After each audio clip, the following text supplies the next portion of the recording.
Xayrli kun hammaga. Har doimgidek bizda O'zbekistonda yagonalardan bo'lgan Bugatti Panigale 1299 S modeli.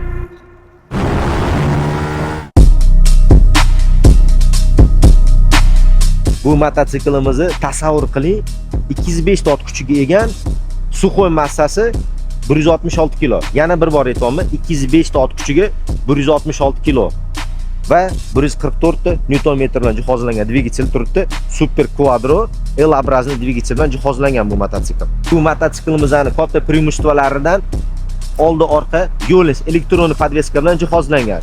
Ya'ni katta tezlanishda mototsikl funksiyasiga qarab, rejimiga qarab pasayadi yoki ko'tariladi. Agar ko'pchilikga yagona bo'lgan mototsikllarning obzori, to'liq obzori, elektronikasi, yurishlarini tushuntirishni xohlasanglar, sodda obzorlarni kutayotgan bo'lsanglar, YouTube'ga bizni joylaymiz. Faqat sizlarning podдержка, kommentariy va direktga plyus belgisini tashlab ketinglar. Xayr, salomat bo'linglar.